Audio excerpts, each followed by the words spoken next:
eu sou sempre a cada dia melhor na hora que eu vou dormir do que na hora que eu acordo, simplesmente por aprender cada vez mais e mais e mais com meus alunos.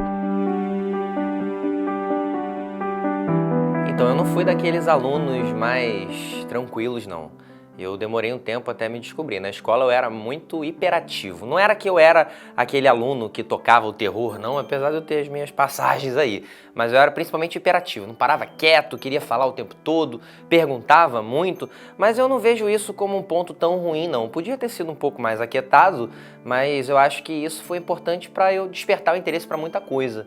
Então, apesar de ser um pouco levado, eu também aprendi, assim, a ver a vida de outras maneiras por ser um cara que falava muito com todo mundo. Acabou que eu não era o popular da turma, não, mas eu também era um cara bem comunicativo. Acho que eu sempre fui bastante comunicativo. Então, no ensino médio em geral, eu não tinha as melhores notas, definitivamente, mas chegou um momento que eu comecei a me entender. E isso foi no terceiro ano. No terceiro ano eu tomei jeito e foi mais do meio do ano pro final, até mudei de colégio e aí ali eu comecei a entender que, eu tenho que seguir um caminho, porque depois que acabar isso, o que eu vou fazer na minha vida? E assim eu comecei a me preocupar um pouco mais com o meu futuro, que eu confesso que no primeiro, no segundo ano do ensino médio eu não tinha me preocupado tanto. Hoje eu vejo que eu perdi tempo demais nessa, mas de qualquer maneira eu consegui correr atrás do prejuízo quando eu comecei a me comprometer no terceiro ano para estudar. Eu ainda não tinha muita certeza do que eu queria naquele momento, mas eu tinha certeza que eu precisava sair do zero. Então foi mais ou menos assim. Esse ano do vestibular foi o seguinte, eu estudava num colégio que eu acabei tendo alguns problemas assim por causa do calendário do colégio. Era um colégio que ele era trimestral, então as provas valiam muito, né? E eu acabei perdendo um trimestre de provas por umas questões pessoais. E isso acabou me levando à preocupação, porque eu comecei a perceber que eu não ia conseguir fechar as minhas notas e eu ia acabar tendo que entrar numa recuperação. E eu comecei a ficar muito preocupado e eu acabei mudando para um colégio bimestral, porque assim diluía um pouco mais a nota das provas e eu conseguia ter uma chance a mais assim para passar de primeira e até mesmo para poder me preocupar mais com o estudo propriamente das matérias, né, do vestibular, mais direcionado do que pensando nas provas do colégio, propriamente dito. E isso acabou me dando uma flexibilidade assim que me gerou a aprovação ainda enquanto eu estava no colégio, né? Então eu passei direto do colégio para a universidade. Às vezes eu paro para pensar nisso e eu fico sem uma resposta muito evidente, mas assim, o caminho que eu segui foi o seguinte, eu pensei o que eu gostava e eu comecei a pensar também no que eu tinha mais facilidade. E a minha facilidade, ela era para a parte das linguagens, eu era bastante bom assim nas minhas notas, né, em língua portuguesa, sobretudo por causa da interpretação de texto, e também eu era muito bom na redação. Eu tirava boas notas na redação, até ajudava os coleguinhas e tal, mas o meu amor mesmo era por filosofia e por história. E aí, nessa, eu comecei a pensar muito na ideia de fazer história. Só que o que é interessante é que quando eu pensava na ideia de fazer história, eu pensava muito assim, se eu fizer história, eu vou aprender um monte de coisa legal pra conversar com os outros depois, né? Os outros vão gostar de ouvir eu falando, contando várias histórias. Não é nada assim hoje em dia, né? O ponto é outro. Mas quando eu comecei a pensar verdadeiramente em história, que já estava bastante próximo no momento de fazer a prova vestibular, eu ainda não tinha desistido totalmente da ideia do jornalismo, que foi uma ideia que surgiu já mais pro final. A filosofia, por algum motivo, eu falei, cara, se eu for estudar filosofia na minha vida, eu vou estudar por conta própria. E é assim que eu fiz. Eu gosto muito de filosofia até hoje. E aí eu acabei prestando para jornalismo e para história. E no final das contas eu passei para ambos os cursos e acabei ficando com história. O motivo, ele tem ainda uma particularidade, né? Foram 2 faculdades federais que eu passei e eu acabei ficando com a que era mais perto de casa. Para uma eu passei para jornalismo, para outra eu passei em história. Eu acho que é interessante porque, obviamente que história e jornalismo não são a mesma coisa, tem as suas diferenças, mas a prática do ofício é muito interessante porque ambas lidam com o tempo. Ainda que o jornalismo lide mais com o tempo presente, a história lide mais com o tempo passado. E eu vejo que foi uma decisão assim bastante acertada eu ter ficado em história, ainda que tenha tido ali fatores do acaso, porque logo no primeiro semestre eu me encontrei verdadeiramente em história e eu comecei a gostar muito não só do que eu imaginava que eu ia encontrar e realmente encontrei na universidade, que era a história das civilizações, falar, né, das civilizações asiáticas, europeias, americanas, mas principalmente eu comecei a gostar muito da ideia do método historiográfico, comecei a estudar a teoria da história e comecei a perceber que história não é só a narrativa, mas é também o fazer histórico, é também a questão da historiografia. E assim eu fui me apaixonando pelo ofício que eu tenho hoje. Pois é, né? A gente tem muitos esses relatos, assim, das famílias que falam, não, você vai fazer história, não, pensa em uma faculdade que dê dinheiro, né? Isso acontece com todas as ciências humanas. Mas não, a minha família me apoiou muito, meu pai me apoiou bastante, minha mãe também. O que eles queriam é que eu passasse para a universidade. Não importaria qual, desde que eu estivesse na universidade, de preferência, né? Ia alegrar muito eles se fosse uma faculdade pública. E foi assim que foi, eu passei para 2 universidades federais. Então eu lembro que, inclusive, tem até uma particularidade, porque no colégio que eu estudava, era um colégio particular, em Resende, onde eu cresci no meu ensino médio. E eu tinha falado, né, que eu tinha saído de um colégio no meio do ano para ir para outro, por aquela questão do trimestre, do bimestre. Mas no primeiro colégio que eu tava, tinha aqueles negócios de formatura, né, que você vai pagando a mensalidade ao longo do ano para no final, na formatura, você fazer uma viagem. E a viagem que eu ia fazer era uma viagem de cruzeiro, era um bate e volta, assim, era um cruzeiro que ia até Santos e voltava. Pelo primeiro colégio. E eu continuei pagando a mensalidade mesmo fora do colégio. Eu consegui ali os trâmites para poder fazer essa viagem com a minha primeira turma. E foi quando eu estava a bordo do navio que saíram as notas e aí a minha mãe me ligou e falou, olha filho, eu tenho uma notícia para te dar. E eu estava até meio incrédulo, porque eu tinha achado que eu não tinha ido tão bem na prova.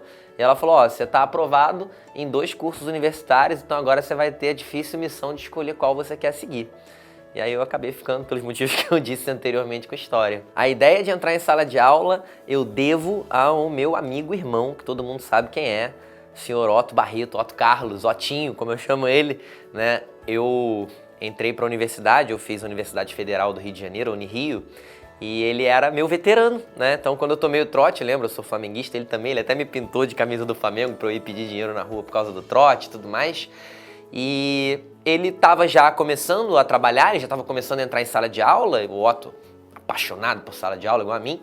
E o Otto, ele se formou, eu continuei a minha jornada, né, gradual na universidade, até o momento, né, eu continuei muito amigo dele, a gente se tornou verdadeiramente irmãos, e aí chegou um momento que ele começou a fazer a ponte para mim, né, nos lugares, nas salas de aula que ele já trabalhava, nas empresas que ele já trabalhava, ele começou a falar para mim, Biro, olha, eu acho que você tem tudo a ver com sala de aula, você é um cara que gosta muito de comunicação, você é um cara que gosta muito do aprendizado e eu acho que você vai se dar muito bem na sala de aula.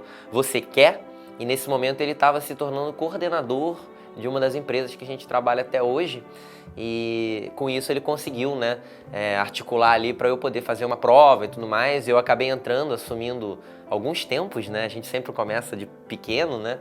E quando eu entrei em sala de aula, eu lembro que ele até fez uma preparação comigo, né? Eu totalmente marinheiro de primeira viagem, com todo aquele arcabouço teórico, acadêmico, erudito. Sala de aula não é nada disso. E aí eu lembro que ele até fez a passagem. Eu lembro até hoje qual foi a primeira aula que eu dei. Eu dei uma aula de Egito Antigo e Mesopotâmia. E eu dei essa aula inteirinha pro Otto antes, né? E aí ele falou, cara, ó, tá bom não?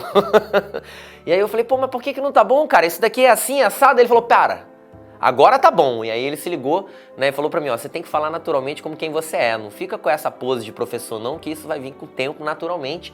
E ali eu entendi, eu fui com muito mais confiança pra sala de aula, ainda tremendo, né? E aí quando eu entrei em sala de aula e comecei a dar aula, eu tive um apoio imenso dos meus alunos. Essa minha primeira turma foi uma turma maravilhosa. E quando eu acabei os meus primeiros 2 tempos de aula, que foram seguidos na primeira turma, eu saí, eu peguei o telefone, eu liguei para ele e eu fiquei ali uns bons 10 minutos, que era o tempo de intervalo que eu tinha entre uma sala de aula e outra, falando com ele o quanto que eu tinha me amarrado naquilo tudo, o quanto que aquilo tinha me mexido, né? E o Otto sempre disse uma coisa que hoje em dia eu concordo com ele. Sala de aula é uma cachaça, né? Obviamente que no bom sentido, não no sentido do vício negativo que te leva para baixo, mas no sentido de que, cara, uma vez que você começa com aquilo, dificilmente você larga aquilo, né? E até hoje eu sigo com esse mesmo entusiasmo.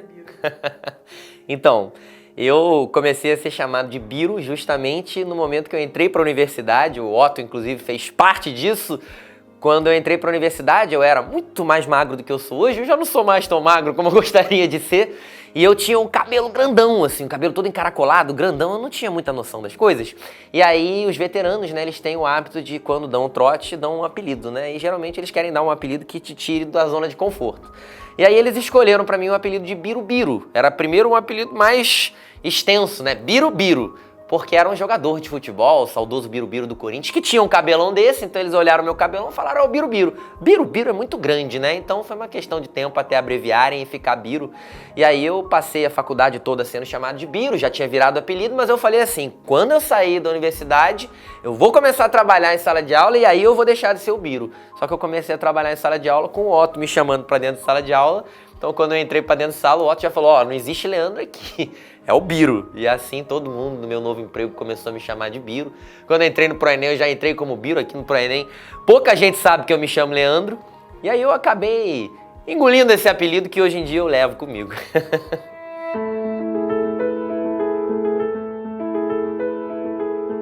Sou muito feliz, acho que uma das coisas mais sensacionais na docência, né, na profissão do professor, é que todo dia a gente termina melhor do que a gente acordou, porque não tem como você ensinar sem você aprender. O que a gente não entende antes de entrar em sala de aula é o quão de mão dupla é essa via do ensino-aprendizagem.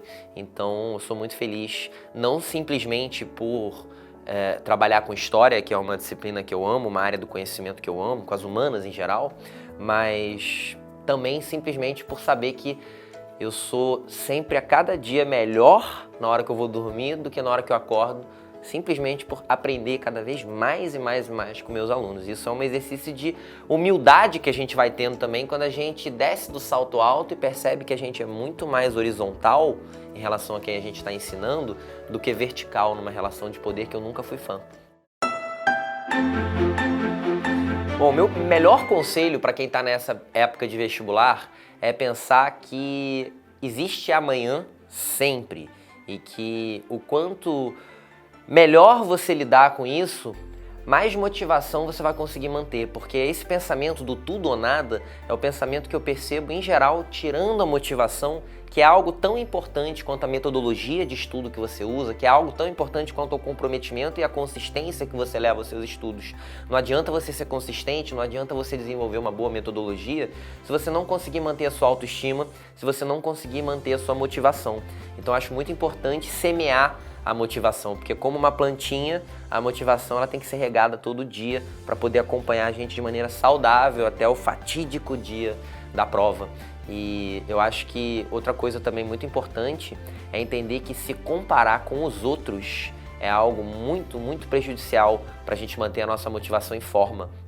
O ideal não é que a gente se compare com os outros, mas que a gente se compare com nós mesmos no passado. Afinal de contas, a gente não conhece a vida dos outros que a gente se compara quando vê simplesmente um perfil de Studygram ou qualquer coisa assim. Você não sabe os problemas que essa pessoa tem, você não sabe os professores que essa pessoa teve, você não sabe o tempo que essa pessoa já está estudando, qual é o método que ela segue, então você simplesmente olha para os resultados, olha para os seus e se frustra muitas vezes. Mas quando a gente olha para o nosso passado, a gente sabe melhor do que ninguém quem nós somos. E lá no passado, a gente sabe que a gente era menor do que somos hoje, porque nós somos um processo constante de evolução. Essa acho que é uma dica boa que eu tenho para dar.